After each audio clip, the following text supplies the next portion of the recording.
हरे कृष्णा हरि बोल। पिछले क्लास में हमने ये विराट रूप में पढ़ा था कि जैसे ही देवकी वसुदेव को ये तृणावत की खबर मिलती है, उन्होंने अपने गुरुदेव को, गुरु गर्गाचार्य को निवेदन किया कि आप नंद बाबा के यहाँ जाइए और उनको वस्तु स्थिति समझाइए तथा बच्चों का नामकरण कीजिए। जैसे ही उनकी विनती गर्गाचार्य जी ने सुना, वे तुरंत ही नंद बाबा के यहाँ आए और उन्होंने नामकरण संस्कार किया। साथ ही साथ नंद बाबा और यशोदा जी को यह आगाह कराया कि आपका बालक कोई साधारण बालक नहीं है, और उन्होंने यह कहा कि इनकी सुरक्षा बहुत ज़रूरी है और इसलिए मैं इनका नामकरण गौशाला में करना चाहता हूँ। और स्वच्छ भूमि गौशाला में भगवान कृष्णा और भगवान बलराम जी का नामकरण किया गया। और नामकरण करने के बाद गर्गाचार्य जी ने बालक कृष्ण और बलराम जी का विभिन्न रूपों का दर्शन किया नयन बंद करके। और क्योंकि वे परम ब्रह्मचारी और महात्मा थे, उन्हें भगवान ने अपने रूप दिखाए, सौम्य रूप, विष्णु रूप दिखाए और उन्होंने उनको प्रणाम किया और नंद बाबा को चेतावनी कहिए या आगाह किया या समझाया, कहकर चले गए कि इस बच्चे की फिर गर्गाचार्य वहाँ से सबको आशीर्वाद देते हुए, ब्रजवासियों का आशीर्वाद देते हुए वहाँ से प्रस्थान किए अपने आश्रम की ओर। उसके बाद माता यशोदा और माँ रोहिणी और सारे ब्रजवासी बारी बारी से भगवान श्री कृष्ण की बाल लीलाओं का दर्शन करना प्रारंभ करते हैं। और भगवान कृष्ण का लीला दर्शन वो क्या करना प्रारंभ करते हैं, भगवान श्री कृष्ण उन्हें अपनी लीलाओं का आनंद देना प्रारंभ करते हैं।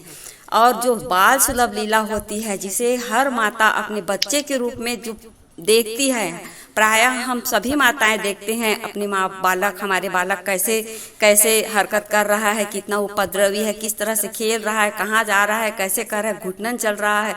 इन सभी लीलाओं का आनंद माता यशोदा, माँ रोहिणी और नंद बाबा के साथ साथ सारे ब्रजवासी करने लगते हैं।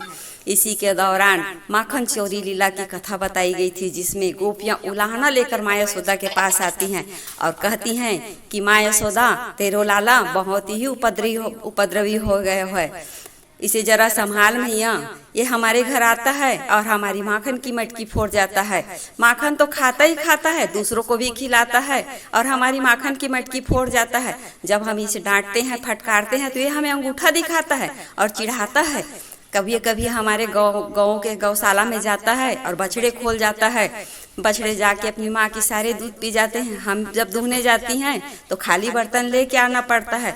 हे माता यशोदा, आप अपनी बालक को संभालिए। हे रोहिणी माँ, आप बलराम जी को संभालिए, इन्होंने बहुत ज़्यादा उधम मचा रखा है। इनके आभूषणों की चमक से ये सारी स्थितियां भाप लेते हैं, देख लेते हैं। कितने भी अंधेरे में हम सामग्रियां क्यों न रखें, ये चुराने पहुंच जाते हैं। और इनकी जो आभूषण हैं, उनकी चमक से इन्हें हर चीज दिखाई देने लगता है। तो हे माता यशोदा, आप अपने बालक को समझाइए, संभालिए। तो माता यशोदा इसी बात पर जो कहती है वो आज की क्लास में हम समझने वाले हैं। माता यशोदा कहती हैं गोपियों की उलाहना सुनकर कि गोपियां, ठीक है, मैं अपने लल्ला का आभूषण उतार दूंगी, तुम चिंता ना करो, मेरा लल्ला कोई भी शैतानी नहीं करेगा, मैं उनके आभूषण उतार देती हूँ, अभी के अभी उतार देती हूँ। तब गोपियाँ कहती, नहीं नहीं माँ, नहीं नहीं मैया यशोदा, आभूषण ना उतारिए। आभूषण उतारने के लिए हमने नहीं कहा है, हमने तो केवल ये कहा है कि ये अपने आभूषणों की चमक से हर चीज देख लेता है। लेकिन माता यशोदा कहती, नहीं नहीं, जब तुमने बोल ही दिया है तो मैं आभूषण उतार ही देती हूँ।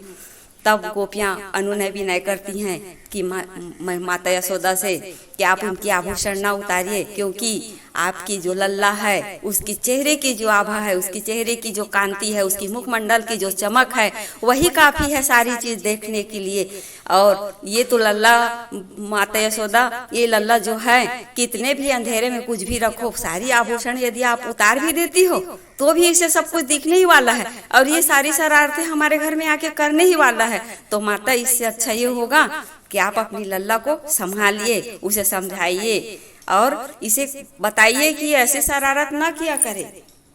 वास्तव में सभी गृहिणी इस उलाहने के जरिए अपने बाल कृष्ण लाला को देखना चाहती थी। इस उलाहने के बहाने वो यशोदा के घर आना चाहती थी और माखन लीला की जो वाकया है, माखन चोरी की जो घटना है, वो बताने के बहाने वो बाल कृष्ण भगवान भगवत स्वरूप का लीला को देखने के बहाने और उनके दर्शन करने के लिए आती थी। उनकी मुखमंडल को निहारे बिना उन्हें चैन नहीं पड़ता था।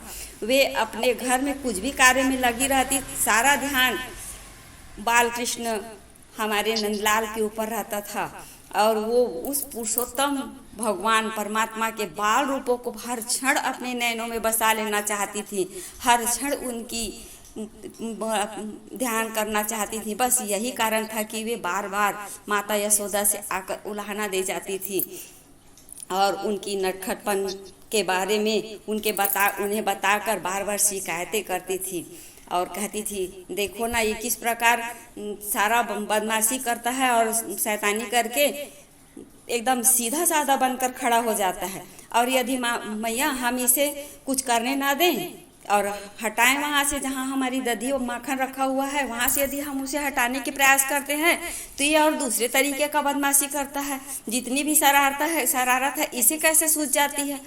ये वहाँ हमारे घर में साफ सुथरे घर में गंदगी फैलाने को चला आता है, कहीं पेशाब कर देता है तो कहीं मिट्टी ला के डाल देता है। देख यशोदा, तो तेरा लल्ला बहुत ज़्यादा शरारती हो जा रहा है, तू इसे संभाल ले, ये हमें बहुत ज़्यादा परेशान करने लगा है। इसके कारण हम अपने घर की जो काम है वो नहीं देख पाते हैं, नहीं कर पाते हैं। सारा ध्यान तो हमारा इस पर ही लगा रहता है, करे तो करे कैसे अपने घर के काम, और इस वजह से घर का काम टाइम से नहीं हो पाता तो हमें उलाहने सुनने पड़ती हैं, हमारे सास से, ससुर से, पति से हमें डांट खानी पड़ती हैं। इसलिए हे यशोदा, तू अपनी इस लल्ला को समझा, इसके मुखमंडल को देख तो जरा, हमारा शिकायत सुन देखकर ये कैसे सीधा बना हुआ हंस रहा है। देख तो जरा इस मुखमंडल को, इसके मुख के आभा को तो देख, कैसे मुंह बिचका रहा है, कैसे अंगूठा दिखा रहा है, तेरे सामने ही ये सारा शरारत कर रहा है। देख तो जरा इसे, ये हमें कैसे चिढ़ा रहा है। बस यही कहते कहते गोपियाँ उलाहना देने लगती हैं। उनकी उलाहना को सुनकर माँ यशोदा जैसे ही कान्हा जी को देखती है, कान्हा जी का मुखमंडल मुस्कुराहट से चमकता हुआ भोले भाले मुखमंडल में एक अजीब सी मुस्कान है, जिसके दर्शन मात्र से हमारी आत्मा तृप्त हो जाती है।